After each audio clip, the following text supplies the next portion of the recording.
friends, this is Kaustubh Kakade from MUHS Maharashtra, India, and I'm discussing surgery with you all. If you like this video, please like it, comment below what I do you want me to do next, and share this video and follow us on Instagram at Inspiring Minds Coaching, as well as subscribe to our YouTube channel. So now continuing with the breast surgery. In the last two videos, what we studied was the surgical anatomy of the breast. So now over here, today we are to start about the breast cancer, which is the most important topic for any exam we are going to face, whether it is NEET, whether it is USMLE, any examination. Breast cancer always is one of the leading topics in surgery. So in coming week, now in the coming two videos, what we are going to study is we are going to study the risk of breast cancer, and depending upon the risk, what we do. Yes. So the first thing that we are going to do is risks, or the risk factors of breast cancer.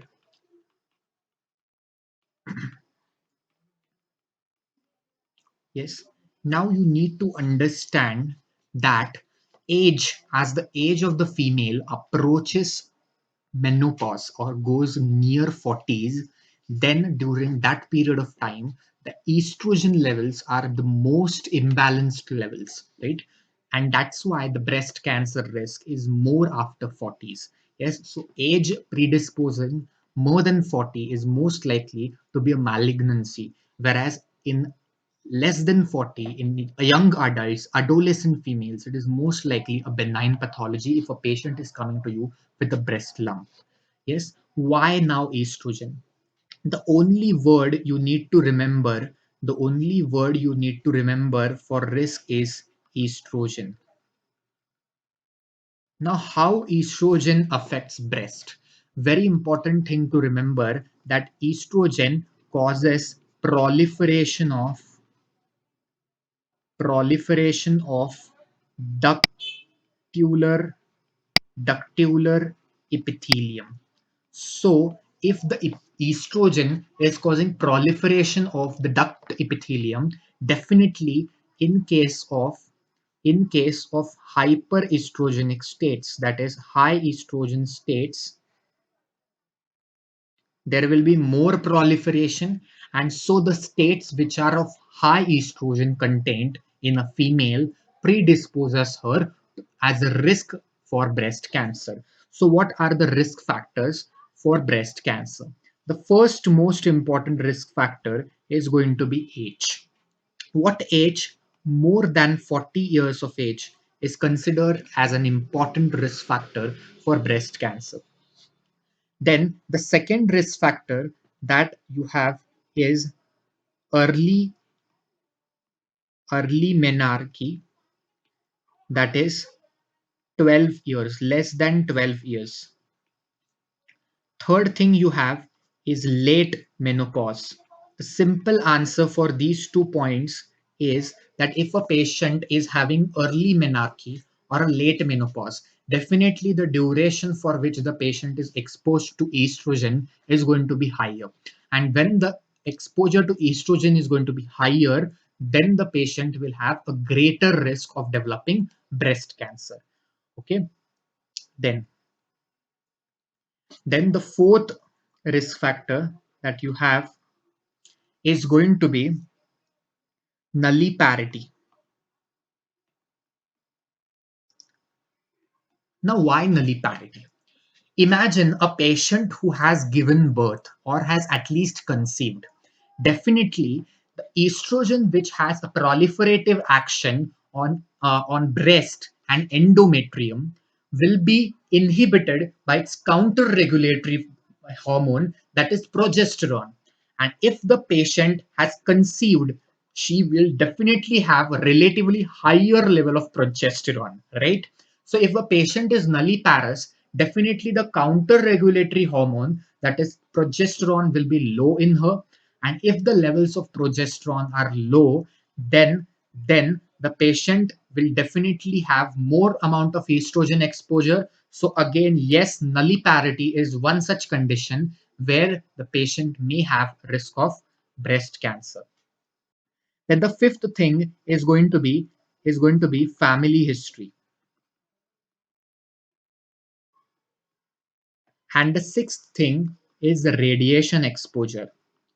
I have already talked about radiation exposure when we talked about the thyroid module. At that time, I told you that low radiation exposures, that is low dose radiations, are mutagenic. They cause mutation. So if a radiation of low dose is going to cause mutagenesis, it will cause cancer. Whereas if a patient has been exposed to high dose radiation, it is ablative. It will destruct the tissue. So history of high dose radiation exposure is not significant for us, is not much significant for us. Okay. Then you have certain non-modifiable, certain modifiable risk factors. Okay. You have certain modifiable risk factors. Now, what are these modifiable risk factors? Okay. That means you can modify them easily. The first and the foremost modifiable risk factor is obesity. Now imagine a patient is obese. We have an obese female. Okay. Obese female means high amount of adipocytes. High amount of adipocytes. Yes. And remember, adipocytes,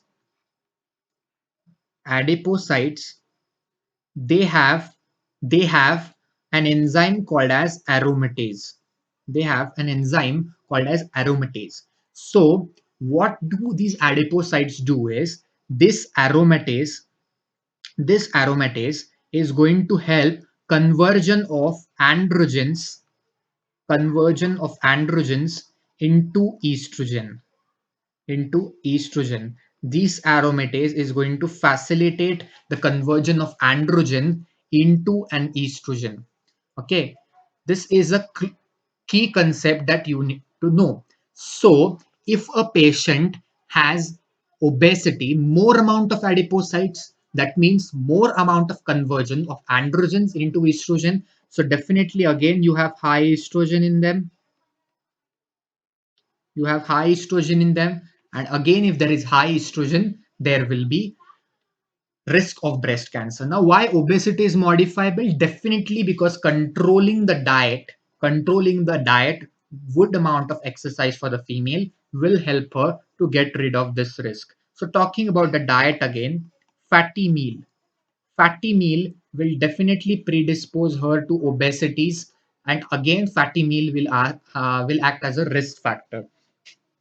Then you have other risk factors such as alcohol, tobacco, which are the generalized risk factors nowadays. Then you have the fourth thing that is hormone replacement therapy. You have hormone replacement therapy. What do you give in hormone replacement therapy? In hormone replacement therapy, as well as if the patient is exposed to oral contraceptive pills, in such a case, again, they have high amount of estrogen.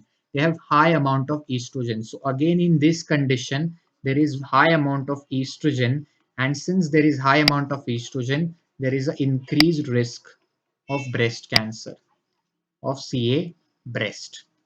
Okay, that is the main cause. Then you have a few more risk factor. The fifth risk factor that can be modified, that is lack of breastfeeding.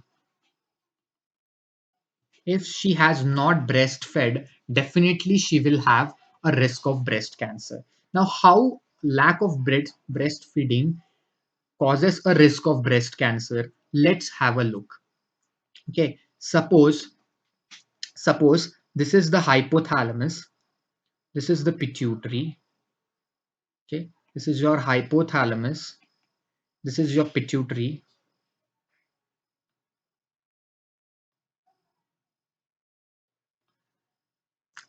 What happens is there is something known as HPO axis. HPO axis. Now, in this HPO axis, there is one important fact to be remembered, that prolactin inhibits or gives a negative feedback for estrogen. Prolactin gives a negative feedback for estrogen. So now again, if a lady has not breastfed any time, there is no breastfed ever. So if she has not breastfed, definitely there will be no low levels of prolactin, because prolactin will be released only during the sucking reflex. Oxytocin will help to produce will help to eject the milk. Yes, sorry for the interval. It will be help to eject. Prolactin will help to produce the milk. So if even if she has not breastfed any time, then there will be low levels of prolactin. And if there are low levels of prolactin, what will happen? Estrogen will increase. If the estrogen is increasing, again the patient is at risk of developing breast cancers. Okay, so that is all about the generalized modifiable risk factors. So what you can do for modification? You can do diet restriction, you can do something called as exercise therapy, you can do lifestyle modification. So for all of these, the treatment that you give, for all of these, the treatment that you give is going to be lifestyle modification. Okay, you are going to do a lifestyle modification in this case. Okay, yes, so that is what we have learned about over here. So now what we have is we have a risk factors which cannot be modified, we have risk factor which can be modified. So that is all about the generalized risk factors. So that is what we studied in this video. In the next upcoming video, we will study about how genetic predisposition leads to breast cancer, and if we have a genetic risk being positive in such individuals, what we should do.